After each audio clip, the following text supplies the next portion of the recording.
Salut pirates, j'espère que vous allez bien parce que moi ça va bien. Qu'est-ce qu'on fait aujourd'hui? On va parler de le dernier jour, c'est le dernier jour où on parle de cette intimité, de cette sexualisation qu'il faut retrouver, de ces traumatismes. Et aujourd'hui, le conseil du jour, on va faire son conseil du jour apparaît. Demain on repartira sur de l'humour, on partira des choses. Là c'est finalement comment créer cette sexualisation, comment être à l'aise avec ça quand on a été un peu traumatisé par son conjoint.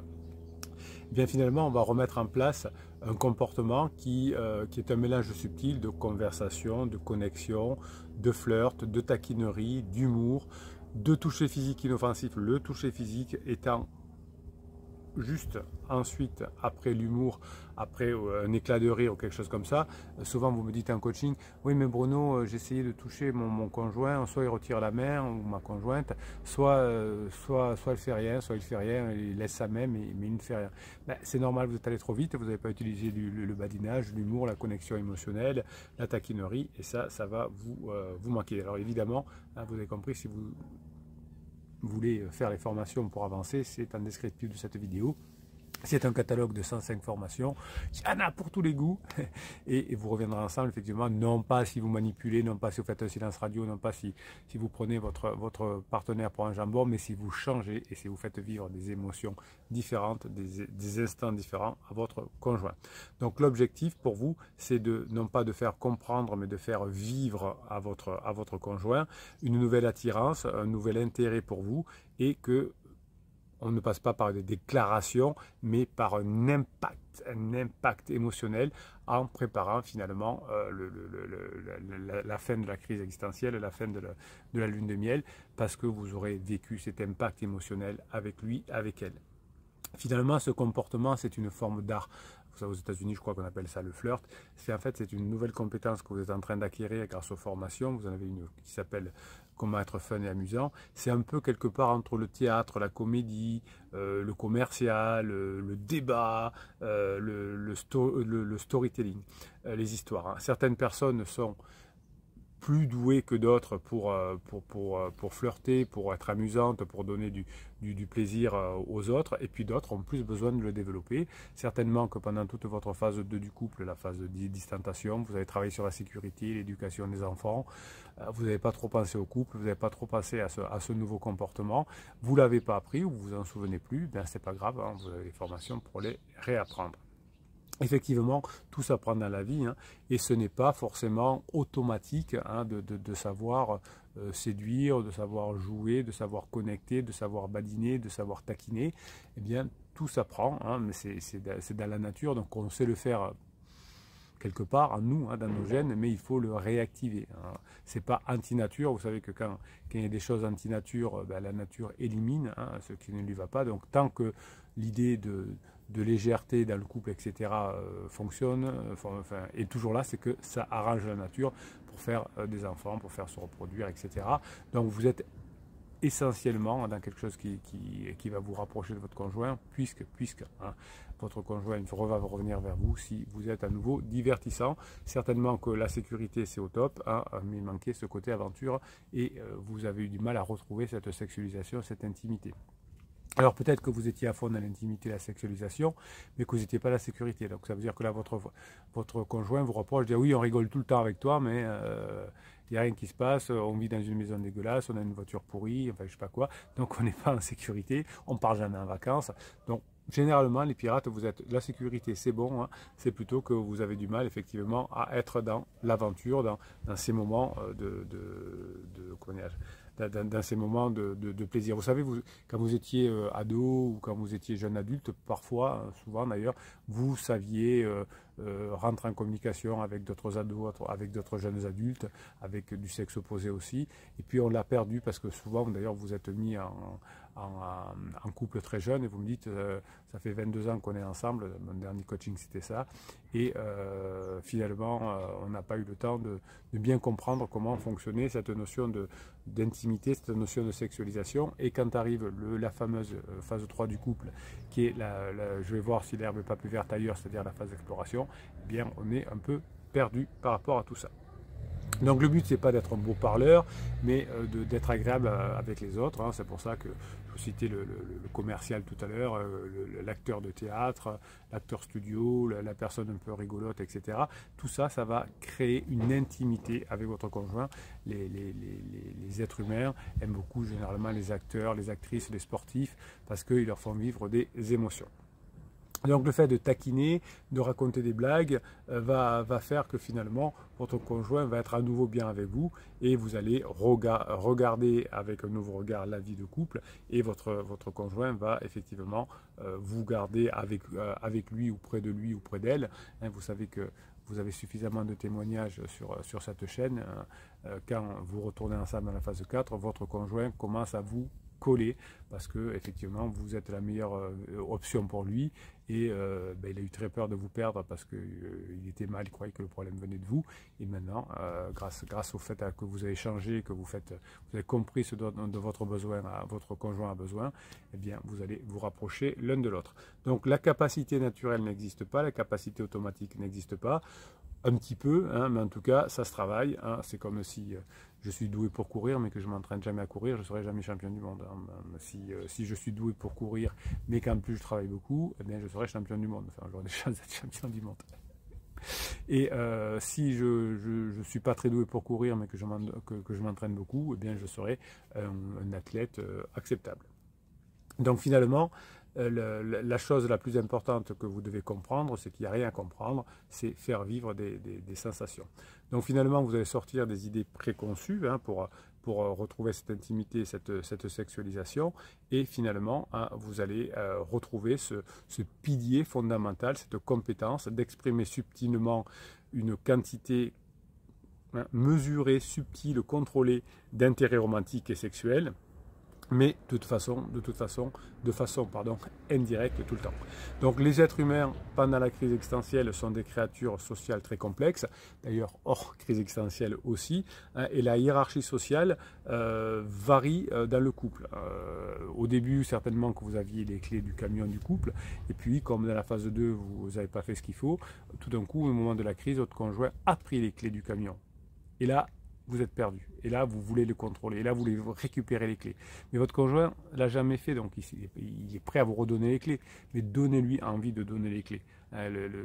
Votre conjoint va être ravi de vous redonner les clés. Cette notion de liberté, cette notion de je veux être libre, de faire ce que je veux, j'ai repris les clés du camion. Donc redonnez-lui envie d'être avec vous. On ne peut pas voler les clés du camion, arracher les clés du camion et les jeter par la fenêtre. Non, on va faire en sorte que votre conjoint ait besoin de vous redonner les clés du camion parce que vous allez lui apporter ce qu'il faut. Si vous manipulez comme un silence radio, etc., c'est comme si vous vouliez arracher les clés. Évidemment, peut-être que vous allez y arriver, mais ça ne va pas durer longtemps. Hein. Vous allez reprendre les clés du camion, mais la personne va bouder ou la personne va voir que vous n'avez pas changé d'avis.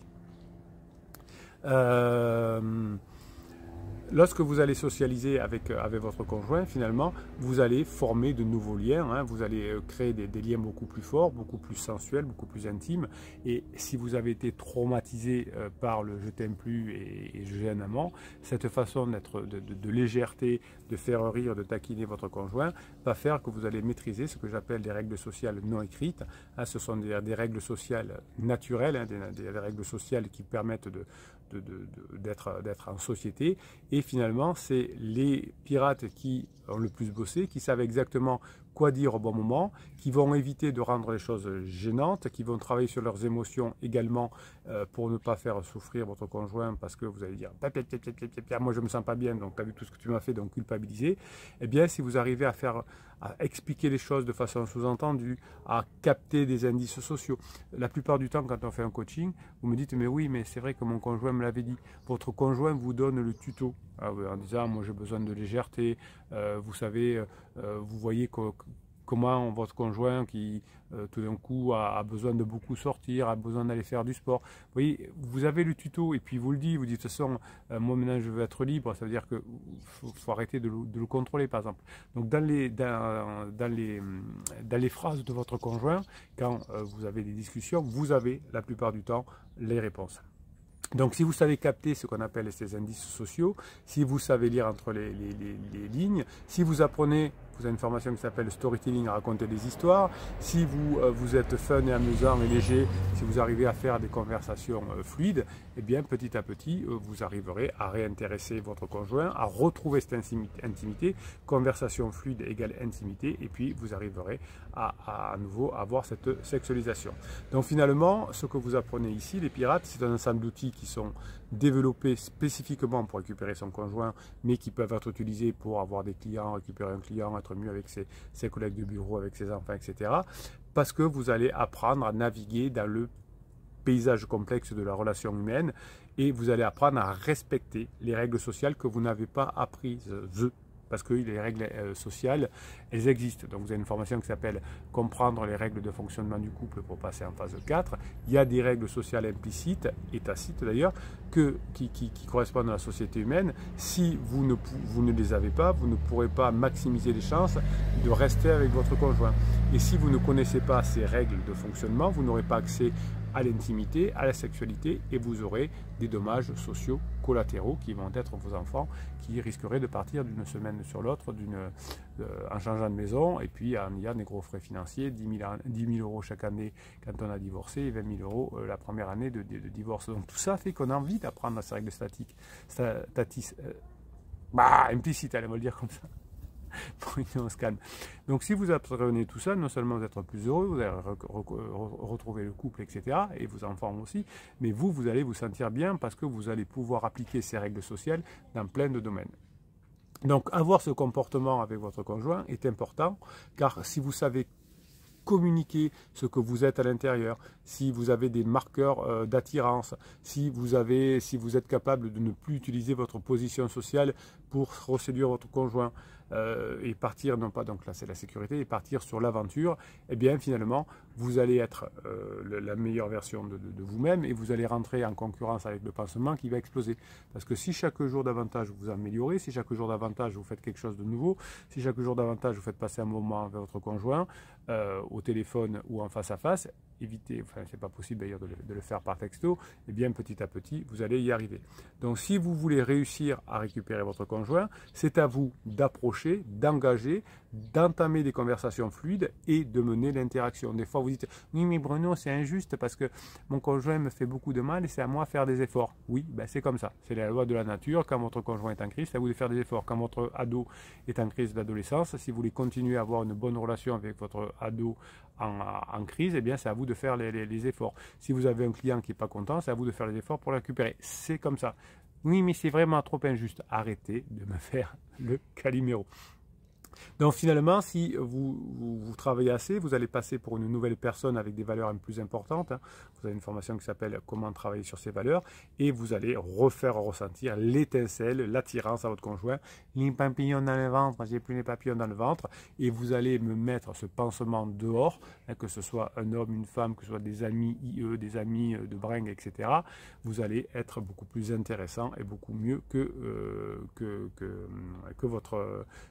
le pansement de votre conjoint. Donc vous allez apprendre à réentrer en contact avec l'intimité de votre conjoint, qui va se transformer en sexualisation. Il va y avoir des sécrétions d'ocytocine, et vous allez redevenir finalement cette personne confiante, cette personne qui a la patate, qui ouvre des opportunités, qui ouvre des situations, qui permettent finalement d'être concentré sur la relation, et non pas sur vous, et non pas sur vos malheurs, et non pas sur votre côté petit enfant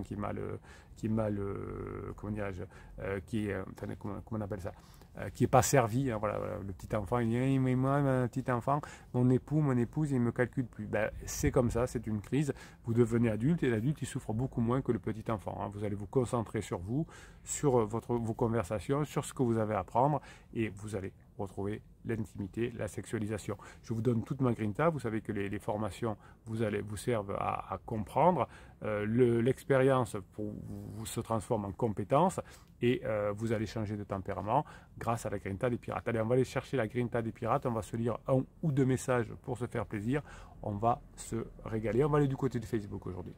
Message, alors je me dis Anna la guerrière, elle a une très belle photo de guerrière, j'adore, qui pose une question sur le groupe Facebook. Alors, je rappelle, en descriptif de cette vidéo, vous avez le catalogue avec les 106, 107, 108 formations, je ne sais plus combien il y en a. Dessous, vous avez le lien pour aller sur le groupe Facebook, le lien pour aller sur Telegram. Telegram, c'est une application, si vous ne le connaissez pas. Il y a un canal qui s'appelle Canal Bruno Marchal, une chaîne, si vous voulez, dessus. Et je vous mets toute la journée des vidéos, un audio le matin pour vous motiver. Je vous mets ce que les pirates vous m'envoyez, des films, des choses comme ça, et je vous les mets dessus. Donc allez-y, c'est sur Telegram, c'est Canal Bruno Marchal. Si vous ne trouvez pas, sous le catalogue des formations, vous avez le lien, et vous avez le groupe Facebook aussi, où vous pouvez vous voir la tête que vous avez et discuter. Donc Anna la guerrière dit: bonjour les pirates, c'est vous, et capitaine, c'est moi. Voici un SMS de mon criseux que j'ai reçu hier soir qui m'interpelle. Donc vous voyez que quand vous commencez à recevoir des SMS, c'est bon, déjà ça veut dire que ça communique, mais ça veut dire aussi que vous n'avez pas compris ce qu'est un couple. Donc je ne sais pas ce qu'il va y avoir dans ce SMS, mais voilà, les relations se font au téléphone ou en face à face, évitées par le SMS, si ce n'est de dire: ah ben tiens, je t'enverrai un SMS pour t'envoyer la vidéo dont je viens de te parler. Ma soeur est passée, alors le SMS, c'est: ma soeur est passée manger, là je suis tranquille, qu'à courte nuit derrière. Bon. Non, qu'à courte nuit dernière. Alors il demande: quelle stratégie se cache derrière ce SMS? Attirer ma curiosité ou ma jalousie? Alors voyez Anna, vous nous posez une question sur quelqu'un qu'on ne connaît pas, bon, on n'a pas sa psychologie, on n'a rien. On a un texto qui ne veut rien dire, parce que lui, je ne sait pas pourquoi il a écrit, non, à un moment donné, les textos, les balances quand on a une humeur, une émotion, donc ça, on ne doit pas en tenir compte, en tout cas on ne doit pas y répondre. Et vous nous dites: oui, mais qu'est-ce que ça veut dire cette phrase? Anna la guerrière, puisque vous êtes une guerrière, posez-nous des questions sur quelle formation je dois faire, qu'est-ce que j'ai appris, qu'est-ce que vous avez appris, après cette formation, qu'est-ce que je dois faire, enfin j'en sais rien, des trucs sur votre travail. Donc en tout cas, ça veut dire que vous avez, alors premièrement, pas compris parce qu'il ne faut pas fonctionner en SMS, et deuxièmement que la relation elle est loin d'être terminée, puisque quelqu'un qui ne veut pas de relation ne dit pas ça. Aurais-je dû rentrer dans son jeu en lui demandant: oh mais qu'est-ce que tu as fait hier soir, ou laisser filer? Non, vous ne répondez pas, ouais, par SMS, vous appelez et vous racontez: ah c'est marrant parce que moi aussi la nuit dernière j'ai eu une nuit courte, je ne sais pas, soit d'être la lune, soit d'être l'orage qu'il y a eu, etc. Donc vous dites: on est pareil, moi aussi j'ai eu une nuit courte. Donc ne demandez pas, et vous dire: ah, pourquoi toi, qu'est-ce que tu as fait? Voilà, et là c'est renversé. Dites: moi je suis pareil, on est pareil, hein, mais vous le faites en face à face parce qu'il faut qu'il y ait de l'émotion, il faut qu'il y ait de la surprise. Vous dites: ah, je ne peux pas trop lire ce qui s'est passé, etc. Vous le faites marcher, hein, vous la faites marcher. Ça c'est bon. Qu'est-ce que vous voulez séduire par texto, avoir quelque chose? J'ai décidé juste de lui souhaiter une bonne nuit, donc arrêtez avec les SMS. Bonne nuit, dors bien. C'est pas sa mère. Bisous sur le front. De repos sans demander d'informations, et pourtant le stratagème attisé ma curiosité avait marché. Je vous souhaite une belle journée remplie de grinta. Bon ben, hein, vous avez compris les pirates, maintenant ce qu'il vous reste à faire. Hein, bon, on fait plus de SMS, on séduit, donc là on aurait pu utiliser là-dessus pour faire arriver. Alors on ne parle pas, évidemment on n'appelle peut-être pas minuit, mais on appelle dans la soirée, on appelle le lendemain, on appelle je ne sais pas quand, et on badine et on discute. Ne arrêtez avec ces SMS, vous n'êtes pas des gamins de 12 ans, je ne sais plus comment vous le dire. Hein. Vous voyez, quand la guerrière a été perturbée par un SMS, eh bien, vous faites en sorte que ça ne se reproduise plus. Bruno Marchal, il vous dit: passez la journée. Bruno Marchal, n'importe quoi. Le capitaine vous dit: passez la journée que vous méritez.